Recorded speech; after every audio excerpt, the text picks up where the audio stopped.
duduk Mbak. Oh iya.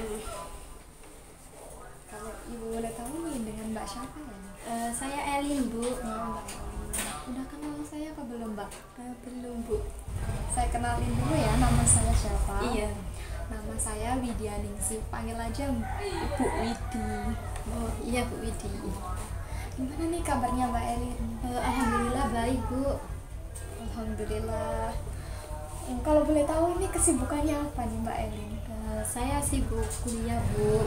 Kan ya banyak-banyak tugas lah, Bu, karena alhamdulillah semesternya udah semester 5. Oh, semester atas ya? Iya. Oh. Jadi di pandemi ini banyak yang kayak suntuk gara-gara tugasnya ya Mbak ya? Iya, karena kan tugasnya itu online kan, Bu, daring. Nah, otomatis kan di rumah aja kerjainnya. Jadi yang ngerasa bosen, yang dulunya pulang pergi ke kampus, sekarang hanya di rumah. Iya, Ya dilihat itu aja kan. Kalau di kampus kan bisa lihat pemandangan, bisa lihat jalan, bisa lihat kemacetan. Kalau di rumah, nah yang dilihat ya kayak gitu aja. Ya benar-benar. Sebelum kesini tadi Mbak Elin habis dari mana ya? Dari cari buku, Bu. Oh, dari cari sendirian Mbak. Iya, sendirian. Berarti kesini tadi juga sendirian ya? Iya, Bu, berdua sama sepeda. Oh ya benar-benar. Oke, kalau Ibu boleh tahu nih Mbak Elin kesini mau ngapain? Saya mau minta tolong buat itu loh, membantu saya menyelesaikan masalah saya. Kan kata apa ya, saya kan punya masalah sih. Ingin dibantu untuk menyelesaikannya. Oke. Sebelumnya Mbak Elin udah tahu konseling? Belum. Belum Apa tahu. itu, Bu, konseling? Oke, Ibu jelaskan dulu ya. Iya. Konseling itu suatu layanan pemberian bantuan profesional dari saya konselor dan ke konseli yaitu mbaknya. Nah, di sini saya menjadi fasilitator untuk mengarahkan kemananya, tapi yang mengambil keputusan itu tetap mbaknya. Kayak gitu. Oke. Kan apa ya? Ibu membantu saya, otomatis saya menceritakan masalah saya kan, Bu ya. Nah, nanti takutnya masalah saya itu bisa bocor keluar, Bu. Itu gimana? Oke, Ibu jelasin dulu ya. Di konseling ini ada beberapa asas Mbak, tapi Ibu jelaskan 3 asas saja ya. Yang pertama itu ada asas keterbukaan, dimana si konseling ini terbuka, ceritanya tuh gak dimanipulasi. Ya, seperti itu, real, pure kayak gitu. Dan yang kedua ada asas kesukarelaan, dimana si konseling ini datang ke sini tanpa ada hasutan dari pihak lain ataupun disuruh seperti itu. Dan yang terakhir itu ada asas kerahasiaan, dimana si konselor yaitu saya itu menjaga privasi masalah dari si konseling biar nggak disebar-sebarkan kecuali ada persetujuan dari kita berdua. Dan semisal saya tidak bisa menangani kasus Mbak, ya saya ahli tangan kasuskan ke yang lebih paham di kasusnya Mbak kayak gitu. Apa udah paham Mbak? Udah paham, karena katakan saya tadi kan nanti kalau saya cerita masalah saya bocor orang-orang, ternyata enggak, kata ibunya kan ada, ibunya kan memegang asas kerahasiaan itu tadi. Benar. Kita lanjut nih. Iya, lanjut. Kita buat kontrak waktu dulu ya. Oh iya. Di sini ada waktu 30 atau 45 menit. Mbaknya pilih yang mana? Saya 30 menit aja, Bu, soalnya kan apa ya, habis ini tuh saya juga ada urusan. 30 menit ya Mbak ya? Iya. Oke, kita setuju 30 menit ya Mbak ya. Ibu persilakan Mbaknya untuk menceritakan masalahnya. Monggo Mbak. Akhir-akhir ini tuh, Bu, saya tuh punya masalah apa ya, sedang merasakan apa ya, kayak minder. Saya tuh punya sahabat, Bu. Nah, sahabat saya itu dia jago seni, dia punya keahlian dalam dunia seni, sedangkan saya enggak. Nah, akhir-akhir ini tuh teman saya tuh punya temen. Nah, temennya itu juga bisa seni, sedangkan saya enggak. Kalau kita jalan bertiga, Bu. Nah, itu tuh mereka itu sukanya nyanyi-nyanyi bareng, main alat musik bareng, terus joget-joget bareng itu loh, apa, ikut TikTok bareng gitu kan. Saya enggak. Nah akhirnya saya itu merasa minder, saya akhirnya apa ya, akhirnya saya itu eh, akhirnya saya Ulang-ulang ya. akhirnya saya itu akhirnya saya eh, menjauhi mereka. Lama kelamaan saya akhirnya menjauh dari mereka karena merasa saya itu nggak bisa gitu loh, nggak bisa kayak mereka. Kalau boleh tahu nih Mbak, ini temen dari SD, SMP, SMA atau kuliah baru ini? Teman saya ini dari mulai SMP. Iya, sampai sekarang. Berarti udah lama banget ya Mbak ya? Iya, udah berapa tahunan lah Bu. Tapi akhir-akhir ini ya gimana ya, saya merasa kayaknya dari dulu kayak merasa minder sama dia karena dia suka musik, karena suka seni, sedangkan saya enggak gitu. Di sini Mbak Elin kemampuan yang lebih menunjang selain di bidang seni itu apa? Ada nggak? Nggak tahu, tapi kalau masalah pelajaran ya mudah ditangkap lah. Tapi kalau kenapa ya kok susah itu dalam dunia seni, saya itu nggak ada tertarik gitu loh. Dari dulu itu kayak nggak suka, tapi ada rasa ingin bisa belajar gitu. Tapi ada yang lebih mendominasi itu rasa nggak sukanya. Nggak sukanya? Bukan nggak suka ya, gimana ya, seneng kayak dengerin itu, suka kayak dengerin musik, terus lihat orang main alat musik, lihat orang udah suka, tapi nggak bisa saya lakukan, nggak bisa, nggak bisa. Nah di sini yang jadi pertanyaan Ibu ya, Mbak Elin ini pure memiliki ketertarikan sendiri di bidang musik itu atau ya cuma ikut-ikutan aja sama temennya Mbak Elin? Ada rasa ingin bisa belajar, ada rasa ingin menguasai itu tadi ada. Karena apa ya, lihat orang main musik, lihat orang nyanyi, lihat orang ngedance, itu ada rasa gimana gitu di hati saya tuh. Gimana itu yang kayak gimana Mbak? Bisa dijelasin lagi? Rasa senang. Rasa senang? Iya. Kayak terhibur? Iya. Oke. Kita lihat di realitanya ya Mbak ya, di kenyataannya Mbak Elin kan lebih condong ke pelajaran daripada ke seni, musik, ataupun apalah itu, nari, nyanyi kayak gitu. Sebenarnya sih kalau di realita kita lihat Mbak Elin katanya nggak bisa kan, tapi kalau kita berusaha kita bakal bisa merubah suatu kenyataan itu kok. Tapi kalau nggak bisa ya kenapa, jangan dipaksa gitu, karena itu malah menyakitkan diri sendiri kayak gitu. Yang di sini jadi pertanyaan saya ini, apa sih keinginan Mbak Elin? Saya inginnya bisa belajar, bisa main alat musik, bisa nyanyi dengan tempo yang pas, terus saya bisa nari dengan luas. Kan selama ini saya kalau nari ngedance itu masih agak kaku lah Bu tuh loh. Terus main alat musik itu karena mungkin apa ya, tangannya itu nggak bisa seluas teman saya. Saya juga pengen bisa menguasai seni itu tadi. pengen bisa menguasai seni itu tadi. Nah di sini apa sih yang akan Mbak Elin lakukan untuk bisa mencapai keinginan Mbak Elin?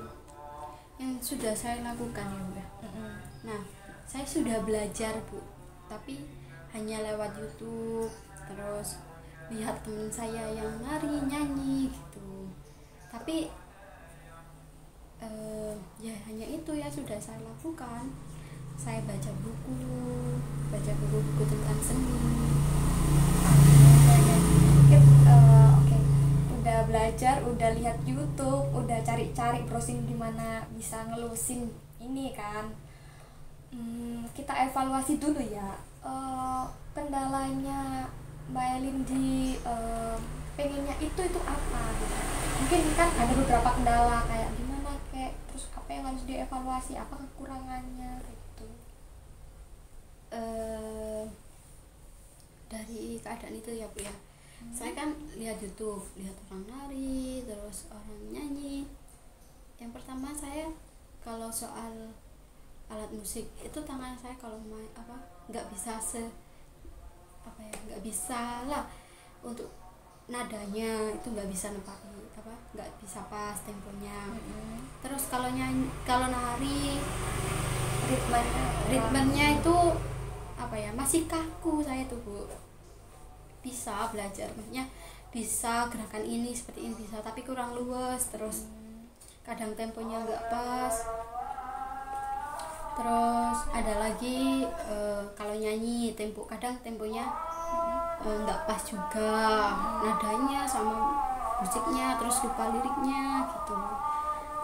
Ya pengen lah mempelajari itu Bu. Pengen. Terus kendalanya di sini tuh kalau hanya lihat di YouTube saya tuh nggak bisa, maksudnya nangkepnya itu nggak bisa. Kan dia belajar gini oh saya seperti ini sudah benar ya masih salah, itu nggak ada yang bimbing gitu, masih susah nangkepnya kalau belajar di lewat itu. Oh kayak gitu. Oke. Berarti Mbak Elin sudah bisa mengevaluasi sendiri kan apa kurangnya, apa yang gini-gininya kayak gitu kan. Rencananya Mbak Elin ini untuk bisa mewujudkan suatu keinginan ini apa rencananya Mbak Elin? Saya pengennya kursus atau les privat buat nari, dance atau main alat musik. Pokoknya saya mau private untuk bisa dunia seni. Di dunia seni. Rencananya Mbak Elin ingin private kayak gitu. Berarti Mbak Elin harus ini dong. Sebaiknya Mbak Elin